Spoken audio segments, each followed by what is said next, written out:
आज गुरु पर्व है। शिष्य लोग, भक्त लोग आज के दिन अपने गुरु की पूजा करते हैं।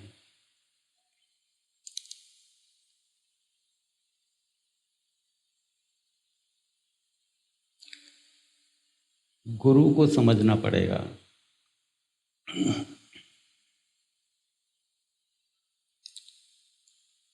जिन गुरुओं को आप जानते हैं वो संसार की तरफ ले जाने वाले होते हैं। जैसे स्कूल के अध्यापक या फिर कोई काम सिखा दे आपको, वो गुरु हैं। या फिर कोई भी आप अपने से ज्ञान में ज़्यादा समझें, उसको गुरु मान लें। उनकी दिशा संसार की तरफ होती है। वो संसार का ज्ञान देते हैं, संसार की उपलब्धियां देते हैं। एक गुरु और होता है जिसे सद्गुरु बोलते हैं। उसकी दिशा परमात्मा की तरफ होती है। वो परमात्मा का ज्ञान देता है।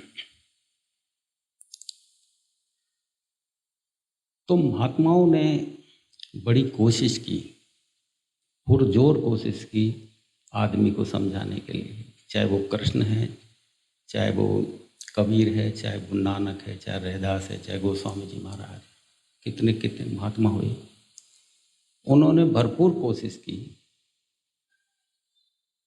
कि जीवन का जो मूल उद्देश्य है, जब तक वो पूरा नहीं होता तब तक दुख सदैव रहेंगे। इस संसार से कभी दुख विदा होने वाले नहीं है। चाहे सरकारें कितनी ही व्यवस्था बैठा लें, कितने ही उपाय कर लिए जाएं, कभी इस धरती पे सुख आ ही नहीं सकता है। क्योंकि जब तक मन है, मन नाम की एक ऊर्जा होती है बेटा, एक ऊर्जा है मन नाम की। वो जब तक मौजूद है और उसकी दिशा जब तक संसार की तरफ बहती है, तब तक सुख आएगा नहीं। क्योंकि मन एक विशाल, एक अनंत आनंद की जगह से आया है। जब तक इसको वही आनंद नहीं मिले, तब तक इसकी असंतुष्टि सदैव बनी रहती है। और असंतुष्टि का नाम ही है दुख।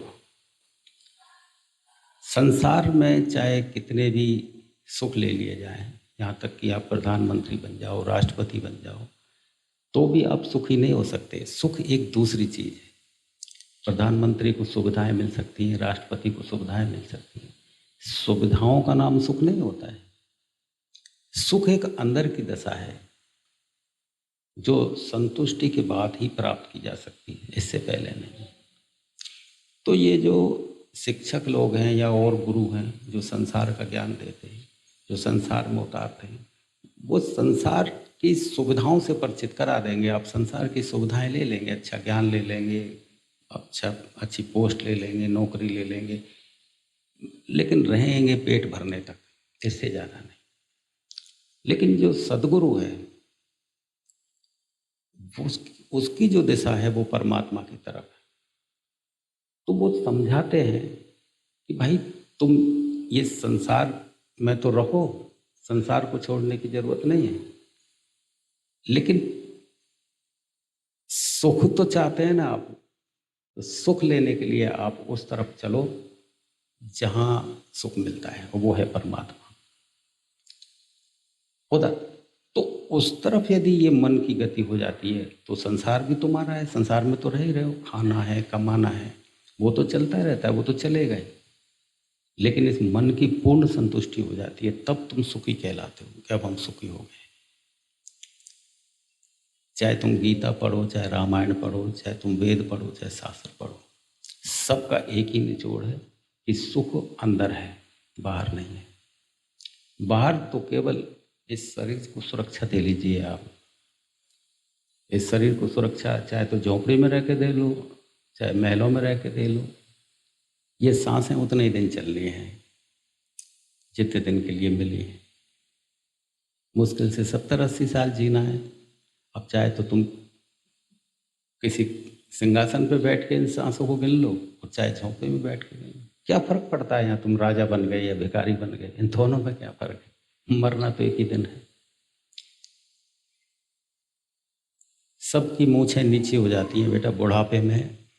जब बुढ़ापा आता है ना बेटा, जो तनी हुई मूछें रहती हैं ना, वो नीचे हो जाती हैं।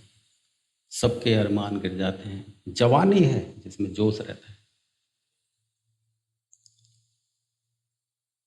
तो जब ऐसा होना है सबके साथ में, तो उस यात्रा पे क्यों नहीं रवाना हो जाते, जिसके लिए कृष्ण गीता में अर्जुन को बार बार समझा रहे हैं। कि क्या समझा रहे हैं? कि हे अर्जुन, यम यम वापी स्मरण भावम। जैसे जैसे भाव मनुष्य के होते हैं, जिस जिस भाव को लेकर के वो इस शरीर को त्यागता है, जिस अंत समय पे जैसे भाव होते हैं जिनका स्मरण रहता है और उन भावों को लेकर शरीर त्यागता है, उन्हीं भावों को वो प्राप्त होता है। तो मन जब तक मौजूद है तब तक ये सुख लेने के प्रयास करता है संसार में, चाहे सीधे सीधे मिले, चाहे कोई उल्टे काम करने पड़े, कुछ भी करना पड़े, चाहे हत्या करनी पड़े, चोरी करनी पड़े, बेईमानी करनी पड़े, अपहरण करना पड़े, उसके पीछे सुख लेने का एक प्रयास है इस मन का। किसी को कोई दुख क्यों देगा, किसी को पीड़ा क्यों देगा? क्योंकि मन चाहता है कि मुझे किसी तरह सुख मिले, चाहे इसे पीड़ा दे के ही क्यों ना मिल जाता। जितने भी अनैतिक काम, बुरे काम हो रहे हैं, उसके पीछे सुख पाने का ही प्रयास है मनुष्य का, कि सुख मुझे मिले। और सुख लेने का जो है तरीका, वो आदमी जानता नहीं, वो है अंदर। तो कृष्ण कहते हैं कि अर्जुन, जिस जिस भाव को व्यक्ति इकट्ठा करता है पूरे जीवन, और अंत समय पे जो भाव रहता है ना, उसी भाव के अनुसार उसको नया जन्म मिलता है। इस श्लोक से पता लगता है कि आदमी ये आवागमन के चक्र से कभी मुक्त होने वाला नहीं है। इस श्लोक से पता लगता है कि आदमी कभी मुक्त नहीं होगा, क्योंकि मन संतुष्ट नहीं है। तो भाव तो बनेंगे, बिना भाव के तो आप एक कदम भी आगे नहीं बढ़ा सकते। एक कदम भी आगे बढ़ाएंगे कोई भाव लेके तो बढ़ाएंगे। यदि भाव उठेगा ही नहीं तो क्यों आप दफ्तर नौकरी पे जाएंगे, क्यों आप दुकान पे जाएंगे, क्यों आप अपने बच्चे को गले लगाएंगे? भाव तो रखना पड़ेगा। लेकिन कृष्ण किस तरफ इशारा कर रहे हैं? भावों को मारने की बात नहीं करते। जैसे इस भजन में आया था ना, जिन्होंने मार मन डाला उन्हीं को सूरमा कहना। तो मन को मारने का मतलब ये नहीं है कि मन को दबा लो, मन जिधर जाना चाहता है दबा लो। दबाने से मन नहीं मरता है, मारने से मन मर गया होता तो ये ऋषि मुनियों ने अपने शरीर को गला लिया था। कितनी कितनी पीड़ाएं दी, उपवास रखा, धूप में तपते रहे, 10-10 हजार वर्ष तक उल्टे लटके रहे, 3-3 अग्नियों में तपते रहे। प्रयास ये था, शरीर को इतनी पीड़ाएं दी, क्या मन मर गया उनका? तुम पढ़ के देखो, इतनी पीड़ाएं देने के बाद भी मन तो यूं क्यों रहा? ये मन मारने से नहीं मरता बेटा। मन कैसे व्यवस्थित होता है? मरने का मतलब व्यवस्थित होना।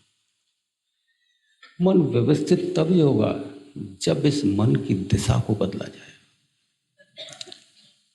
जिस तरफ ये बह रहा है इस तरफ ये व्यवस्थित नहीं होगा, इस तरफ तो ये यम यम वापी विभिन्न विभिन्न तरह के भावों से भरेगा ही, बिना भाव के नहीं रहे। लेकिन इसकी दिशा मोड़ दी और इसको वो परम का यदि भाव मिल गया तो सारे भाव निमित्त हो जाते हैं। फिर पकड़ समाप्त हो जाती है भावों के ऊपर से। अब यदि उस तरफ ऊर्जा नहीं बढ़ाई तो आप कुछ भी करोगे, चाहे पुण्य करो चाहे कुछ भी करो, उस पर पकड़ रहेगी। और जब पकड़ है, वो पकड़ ही तो भाव है, वो पकड़ ही तो अंत समय पे जाकर के बीज रूप में बनेगा, वही तो आएगा। तो कृष्ण कहते हैं कि तुम्हारे जैसे जैसे भाव हैं, जैसी जैसी पकड़ है, उसके हिसाब से ही तुम्हारे आगे रास्ते बन जाएंगे। एक बच्चे को तुम देखो बेटा, जन्म के साथ में तुम्हारे दो बच्चे हैं, एक बच्चा चुपचाप रहता है, एक बच्चा भागता दौड़ता है, एक बच्चा तुम्हारा साधु बन गया, एक बच्चा है वो जो है कुछ गलत काम करने लग गया, वो बुरीगार बन गया। तुमने दोनों को अच्छी शिक्षाएं दी। ऐसे कैसे हुआ कि एक बच्चा गलत रास्ते पे चला गया और एक रास्ता अच्छे रास्ते पे, एक बच्चा जो है अच्छे रास्ते पे चला गया? ये पूर्व जन्म में जो उसने भाव इकट्ठे किए थे, जो इकट्ठा उसने किया, वो उसका परिणाम है।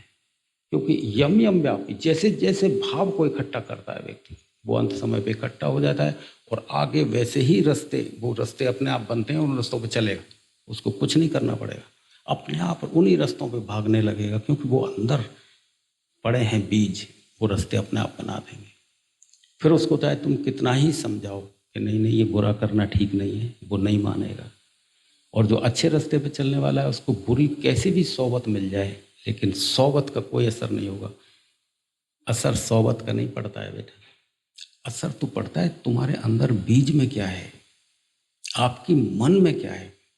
उस बीज में जो है, बुरे से बुरे माहौल में भी लोग कमलवत हो गए बेटा।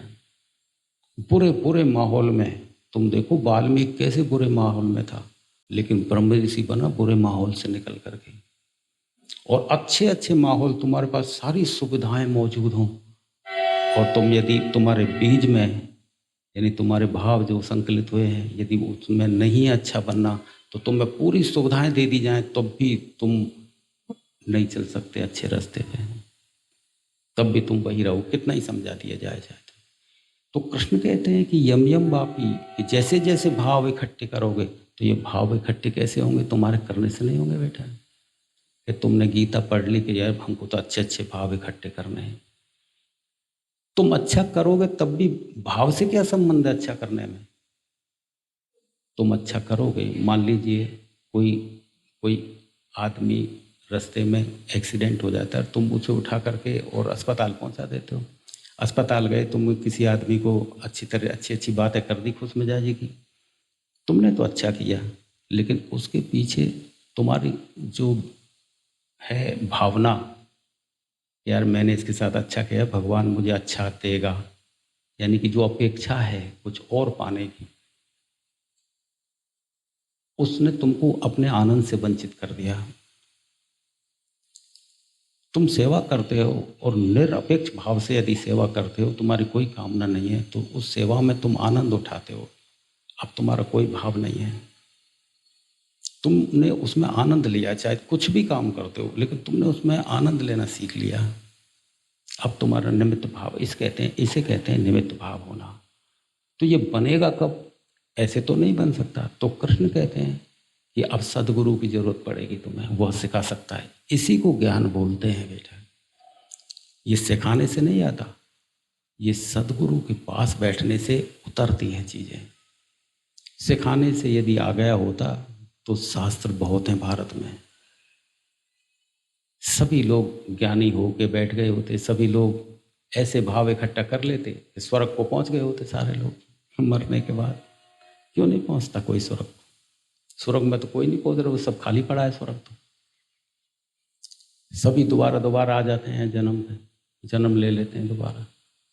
क्यों नहीं पहुंच रहे? क्योंकि वो भाव इकट्ठे नहीं होते। अब तुम चालाकियां यदि कर लो, चालाकियां यदि कर लो कि भाई चलो अंत समय पे तुम तीर्थ यात्रा कर, बुढ़ापे में तुम भजन कर लो, तीर्थ यात्रा कर आओ, है ना, तुम दूसरों से यदि अच्छी अच्छी धर्म की बातें कर दो, रामायण सुना दो, गीता सुना दो, सुन लो, तुम सोचो कि भाई अंत समय पे अच्छे विचार आ जाएंगे। ऐसा नहीं होता है बेटा। बीज में पूरे जीवन का निचोड़ आता है। पूरे जीवन तुमने क्या किया है, किस भाव से तुमने किया है, वो इकट्ठा होता है। बीज होता तो छोटा सा है, कितना सा होता है, लेकिन उसमें कितनी बड़ी संभावनाएं होती हैं बीज में बेटा। कितना सा बीज होता है वो, तो इतना सा बीज होता है। जो तुम पेड़ देखते हो ना, वृक्ष कितना बड़ा हो जाता है उस बीज की वजह से हुआ। कितनी जड़ें हो गई, कितना बड़ा विशाल पेड़ हो गया। एक छोटे से बीज में इतने बड़ा पेड़ निकल गया। तो वो बीज तो छोटा होता है, जो तुमने जीवन भर अपने भावों को इकट्ठा किया है, वो बीज दिखाई नहीं देता है कि तुम उसे तोड़ सको। वो भावों का बीज भाव बीज में ही होता है, वो दिखाई नहीं देता, और वो तुम्हारे अगले जन्मों का निर्माण कर देता है। तो इसलिए महात्माओं ने बड़ी कोशिश करी, महात्माओं ने बड़ी कोशिश करी दिशा दिखाने की कि भाई तुम उस तरफ चलो। तो उनमें से गोस्वामी जी महाराज हुए, उन्होंने रामायण लिखी, रामचरितमानस। ये एक सामाजिक ज्ञान पुस्तक है, समाज का ज्ञान देती है, रिश्तों का ज्ञान देती है ये रामायण, रामचरितमानस, भाईचारा। तो गोस्वामी जी महाराज जैसे जागृत महापुरुष एक सामाजिक ज्ञान की पुस्तक लिखेंगे, तो मेरे सोच में आया कि ये ऐसे क्यों किया उन्होंने। सामाजिक ज्ञान देने वाले तो बहुत सारे लोग हैं, अध्यापक, समाज के ज्ञानी लोग, वही समाज में उठना बैठना सिखा देते हैं कि ये अच्छा है, ये बुरा है, भाई ऐसे रहना चाहिए, भाइयों में प्रेम ऐसा रहना चाहिए, माँ बाप के साथ ऐसे रहना चाहिए।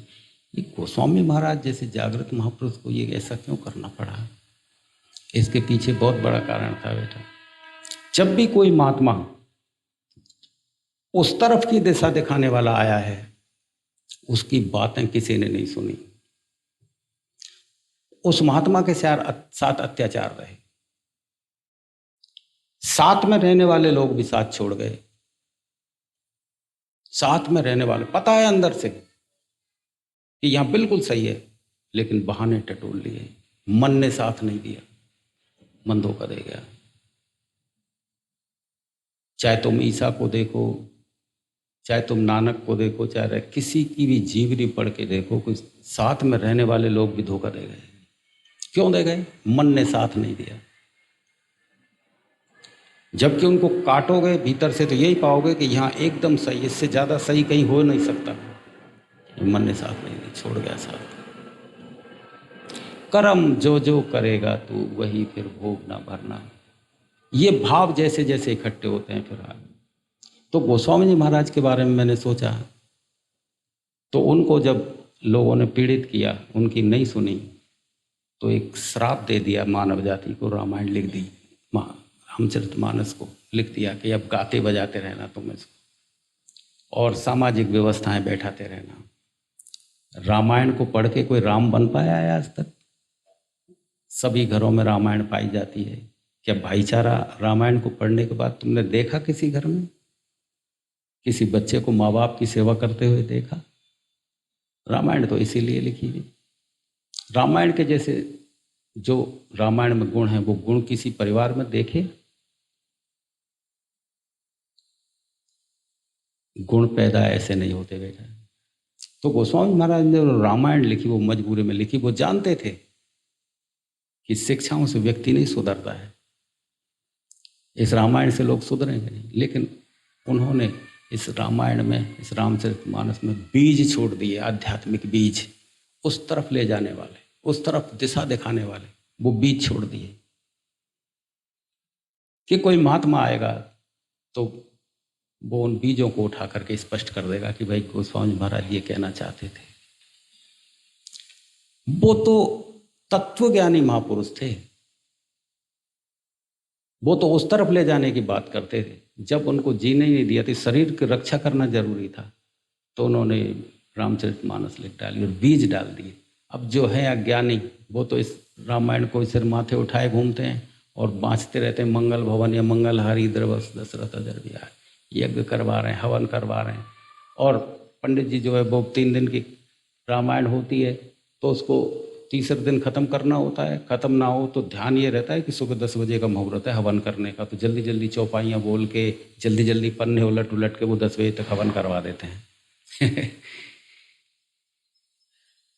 रामायण देखो तुम खुद, जो मैं कह रहा हूँ इस सच्चाई को तुम खुद भी जानते हो। तो उसमें जो बीज पड़े हैं, गोस्वामी महाराज कहते थे राम नाम मणि रूप धरी, जी देहरी द्वार, तुलसी भीतर बारहु, जो चाह तुझे यार। अब इसमें कोई भाईचारा नहीं है, कोई शिक्षा नहीं, कोई सामाजिक ज्ञान नहीं, तुलसी भीतर बाहर हो। गोस्वामी महाराज कहते हैं कि ये बाहर जो है ना और अंदर, ये दोनों एक हो जाए, दोनों की अवस्था एक हो जाए, दोनों उजारे का मतलब है दोनों एक हो जाए, या भेद खत्म हो जाए दो का, अंदर और बाहर जैसी दो स्थितियां ना रहें। अभी आपके सामने केवल एक स्थिति है, बाहर ये पेड़ है, ये पहाड़ है, ये कंकड़ है, ये सूरज है, ये चंदा है, एक स्थिति है, एक तरह, एक दिशा है, और उस दिशा में भटकाव है। तो गोस्वामी जी कहते हैं कि तुलसी भीतर बाहर हो। तो अंदर की यदि दिशा नाप ली, अंदर की दिशा में यदि ये ऊर्जा, मन की ऊर्जा, मन रूपी जो ऊर्जा ये प्रवेश यदि कर गई, तो दोनों स्थितियां अंदर और बाहर की समान हो जाती हैं। वो है सुख पाने की स्थिति, वो है सुख। तुलसी भीतर बार राम नाम मणि रूप धरी, अब वो जी देरी द्वार, तुलसी भीतर बाहर वो जो चाहते हो, फिर वो दोनों स्थितियां समान होती हैं, उसे कहते हैं सुख पाना। एक तरफ की दिशा में कभी सुख नहीं मिलता है। गोस्वामी जी महाराज एक पंडित परिवार से थे, ब्राह्मण परिवार से। उनके पिता जो थे ना, वो जाने माने हस्ती थे बेटा, नामी ग्रामी पंडित थे, कर्मकांडी पंडित थे, माना जाता था उनको। जब गोस्वामी महाराज पैदा हुए तो उन्होंने अपने पिता का ही प्रतिकार कर दिया था, विरोध किया कि ये क्या कर्म कांडों में फंसे रहते हो, इससे तो संतुष्टि नहीं आ सकती, इससे तो सुख नहीं आ सकता, ये तो पैसा कमाने का जरिया है, इससे परमात्मा का क्या लेना देना है। तो पिता, उनके घर में तो ये क्रियाकांडी चलते थे, तो पिता विरोध में आ गए और उनको घर से निकाल दिया कि तेरी नहीं पटरी बैठेगी। और गोस्वामी महाराज चले गए और 80 घाट पे कुटिया बना ली उन्होंने काशी में। और तो वो तो आत्मज्ञानी महापुरुष थे, तो उनके पास तो सब तरह के लोग आने लगे, तो स्त्रियां भी आने लगी। स्त्रियों को कैसे रोक सकते थे, तो स्त्रियां आई थी तो विरोध होने लगा। अब लोग विरोध करने लगे कि यहाँ तो स्त्रियां भी आती हैं, रात में भी आती हैं, दिन में भी आती हैं।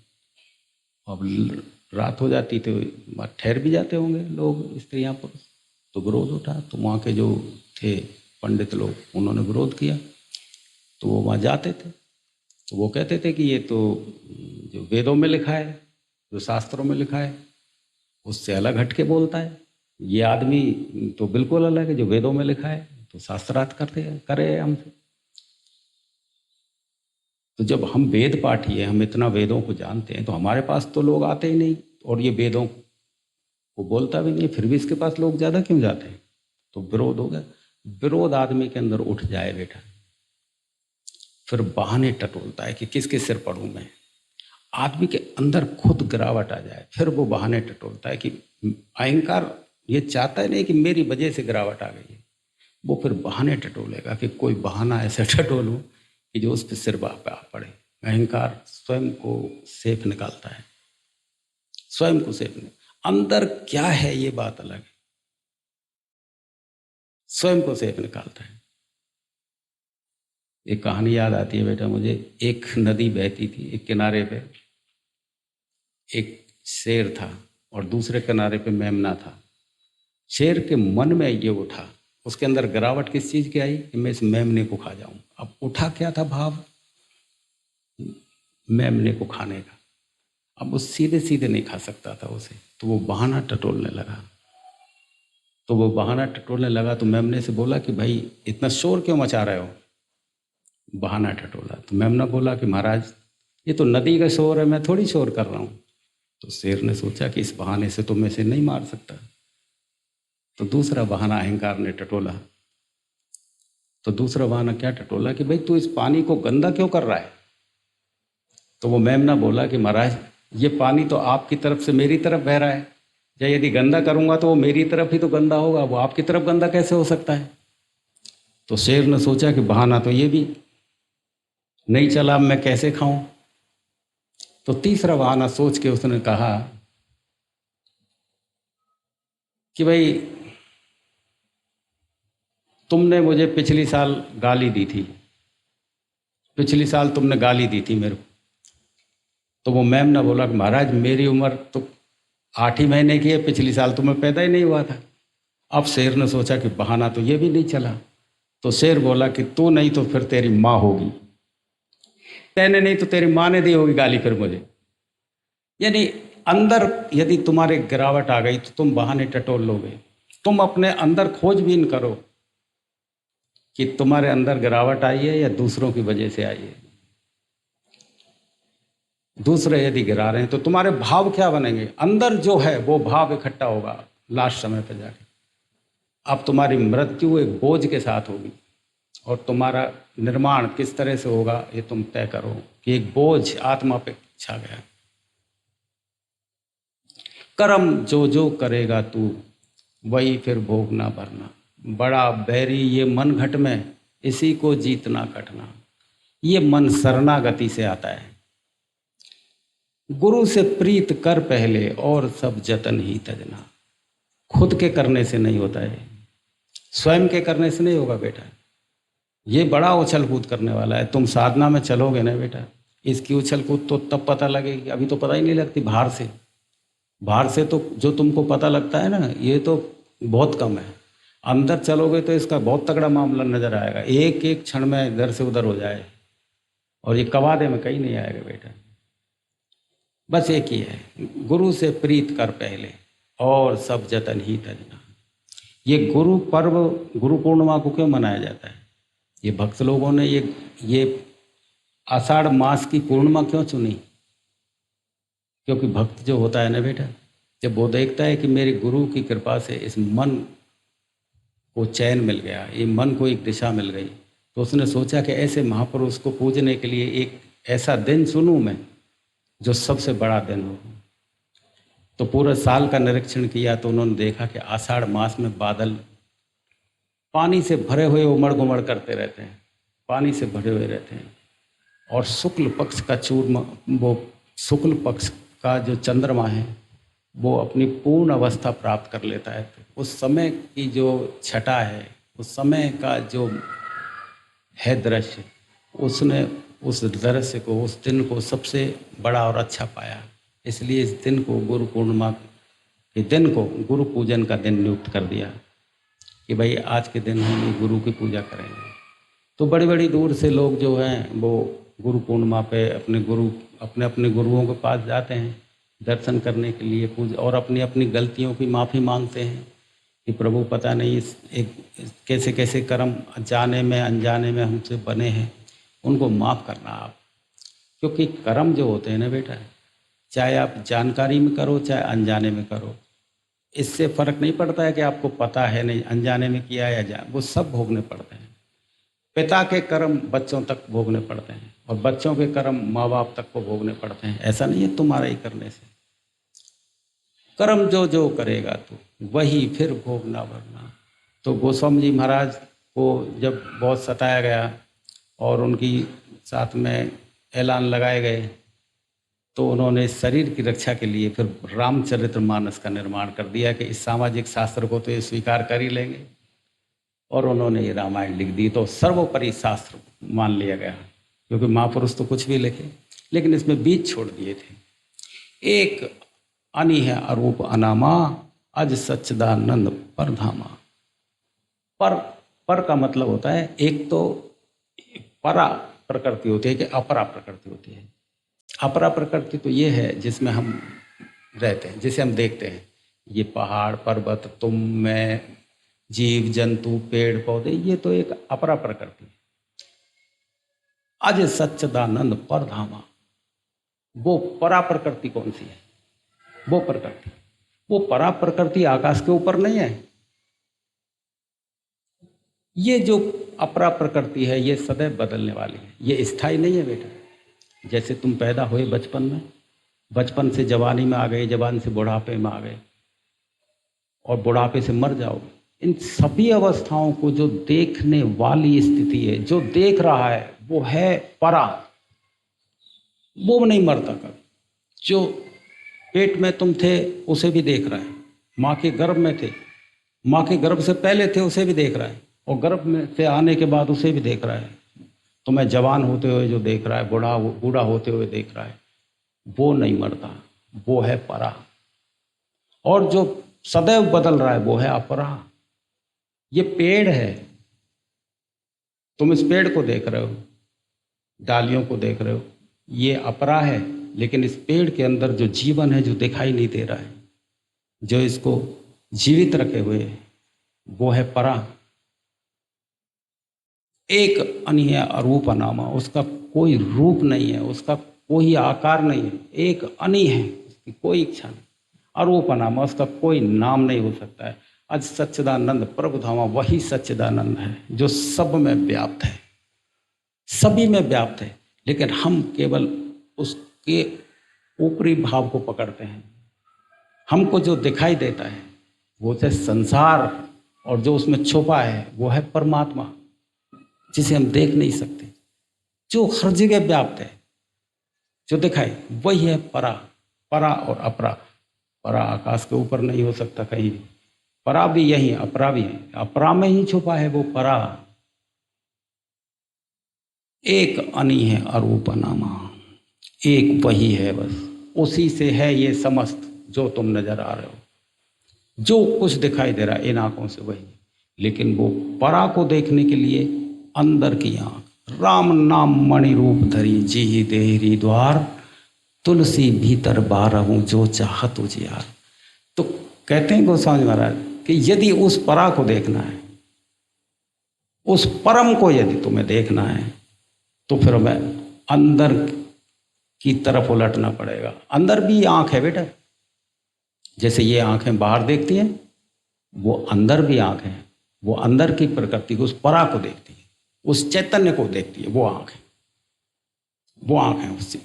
वो आंख जो, वो कान भी लगा है उसमें, ऐसा नहीं है कान नहीं है। तो वो जो अंदर दिखाई देता है, अलग अलग उसकी प्रकृति है, अलग अलग उसकी स्थितियां हैं जो दिखाई देती है, उनके अलग अलग जो है आवाज़ें हैं, अलग अलग स्थिति के अलग अलग आवाज़ है। घंटा, शंख, मृदंग, सारंगी, बंसी, बीन, अलग अलग तरह की प्रकृति, अलग अलग तरह की आवाज़, अलग अलग तरह के भगवान कहो उन्हें, तुम प्रकृति कहो, भगवान कहो, जिन्होंने जैसा जाना उन्होंने वैसा कहा। अलग अलग भगवान कहे तो कोई फर्क नहीं पड़ता कि भाई उस मंडल का भगवान ये है, उस मंडल का भगवान ये, उस मंडल का भगवान है, उसकी आवाज़ ये है, उसकी आवाज़ ये है। कहीं घंटे बज रहे तो कहीं शंख है, तो कहीं मुरली बज रही। हाँ हाँ, घंटा, शंख, मृदंग, सारंगी, बंसी, बीन, अलग अलग तरह के अलग अलग मंडल, अलग अलग आवाज़ है। तो इन कानों से सुनाई नहीं दे सकती। आप सोचो कि इन कानों से सुनाई दे जाए, वो नहीं होगा। ये तो फिर अपरा प्रकृति में, अपरा प्रकृति से नहीं होगा। वो परा को पकड़ना है तो फिर उलटना पड़ेगा। उल्टा नाम जपत जग जाना, वाल्मीकि भय ब्रह्म समाना। उल्टा उलट लिया अपने आप को, जैसे ही उल्टा अंदर, तो अंदर से जानने पे ब्रह्म ऋषि बनता है व्यक्ति, बाहर के ज्ञान से नहीं बनता ब्रह्म ऋषि। बाहर चाहे तुम कितना ही पढ़ लो, कितनी नॉलेज इकट्ठा कर लो, बाहर के ज्ञान से ब्रह्म ऋषि नहीं बनता। अंदर का ज्ञान इकट्ठा हो, और अंदर का ज्ञान अंदर की तरफ मुड़ने से होता है। और ध्यान करने के लिए कोई ऐसा नहीं है कि आंख बंद करना अनिवार्य है, कि सीधा बैठ गए, आंख बंद करके बैठ गए। तुम देखो कितने 10-10 घंटे बैठते हैं लोग, 12-12 घंटे बैठ रहे हैं, रोजाना बैठ रहे हैं। कुछ होता है उनको आंख बंद कर? जब एक तुमने सोच ही लिया, बैठने से और आंख बंद करने से ही उस तरफ मुड़ा जा सकता है, पलटा जा सकता है, तो सब आंख बंद कर करके बैठ रहे हैं। क्यों नहीं हो जाता सबको? फिर यदि यही टेक्निक है तो ध्यान का मतलब कोई टेक्निक काम नहीं करती। गुरु की शरण धरण कर ले और सब जतन तजना, जिसको कहते हैं ध्यान। और ध्यान कुछ नहीं, ध्यान कुछ होता नहीं। बस गुरु जो चैतन्यता से, चैतन्य से भरा हुआ गुरु जो है, बस उसकी निकटता में तुम चले जाओ, तुम्हें अपने आप ही लगने लगेगा कि कहीं ऐसी अलग अद्भुत जगह पे आ गए हैं कि शांत सा लगेगा, तुम अच्छा सा लगने लगेगा, यहाँ कुछ अच्छा लग रहा है, और जगह से ज़्यादा बढ़िया लग रहा है। बस ये इशारा है और कुछ नहीं। तो गोस्वामी जी महाराज जागृत महापुरुष थे और उन्होंने रामायण में वो बीज डाल दिए जिससे आदमी उलट सके, अपरा से परा की तरफ आ सके। एक अनि है अरूप अनाना अनामा, वो परमात्मा, ना उसका नाम है ना उसका रूप है, बस वो जानने में आ सकता है। अज सच्चिदानंद परधामा, वो परम है, बस सच चिता आनंद है। कहते डोलो उससे क्या बनता है? सत कहा तो भी नाम ले लिया, आनंद कहा तो भी नाम ले, चित्त कहा तो नाम ले लिया, लेकिन जब नाम भी ले लिया तो इसका मतलब समझ में भी आ गया वो, तो फिर महात्मा कुछ इशारा जरूर दे देते हैं, चलो सच्चिदानंद कह दो। इसे जानोगे तो बेटा ये सच्चिदानंद वगैरह ये सब भूल जाओगे फिर ये कहना ही भूल जाओगे कि क्या कहेंगे। मुंह खुला कि खुला रह जाएगा, हाथ उठा के उठा रह जाएगा, कुछ कहा ही नहीं जा सकता। तो बेटा जय भजन में कहा है, गुरु का ध्यान कर प्यारे, बिना इसके नहीं छूटना। नाम के रंग में रंग जा। नाम क्या है? गुरु जो बता दे, गुरु जो कह दे वही है नाम। गुरु जो बता दे वही नाम है, बस उसी रंग में खो जा, उसी में खो जा, उस शरणागति में ही खो जा, गुरु की शरण धर कर ले और सब जतन ही चल। बस यही है ध्यान, यही है उलटने का तरीका, और कोई तरीका नहीं। तुम देखो बेटा, राम जी के पास जब हनुमान जी आए थे तो कोई क्रिया विधि बताई उन्हें? राम को देखते ही भगत बन गए थे बेटा। जब हनुमान जी ने देखा कि राम के पास आते ही मुझे वो शांति मिली जो संसार में कहीं नहीं मिली, तो वो यही पहचान थी। तो कि पूरे जीवन में घूमता रहा, ये जो शांति है जो राम की निकटता में मैंने पाई वो कहीं और नहीं पाई। बस पूरा जीवन दे दिया बेटा। कोई क्रिया विधि बताई राम ने हनुमान जी को? बताई हो तो तुम बता दो कि भाई ये क्रिया बताई कि ये विधि बताई। और हनुमान ने राजपाट छोड़ के भी पूरे जीवन बोलो दे दिया, पूरा जीवन दे दिया। तो कृष्ण भी अर्जुन से कहते हैं, हे अर्जुन महात्माओं की तलाश करो। जो लोग महात्माओं के पास चले जाते हैं उनके पास बैठो, उनकी सेवा करो, और वो प्रेम में आ गए और उनके अंदर से कुछ बरस गया तो तुम जान सकते हो। और कोई रास्ता नहीं है जानने का, और कोई भी रास्ता नहीं है, यही एक रास्ता है।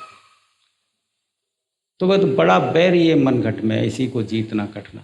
बेटा इसको जीतना नहीं जा सकता है, क्योंकि शब्दों को मत पकड़ा करो, क्योंकि जो भी शास्त्रों में शब्द लिखे हैं ना उनको पकड़ोगे ना तो फिर भटक जाओगे तुम भटकाव में। तभी तो ये भटकाव में आके अपने पता नहीं कोई नंगा घूम रहा है, कोई शरीर को सड़ा रहा है, फिर क्या कर रहे हैं लोग, ये अपने मन मुताबिक कर रहे हैं।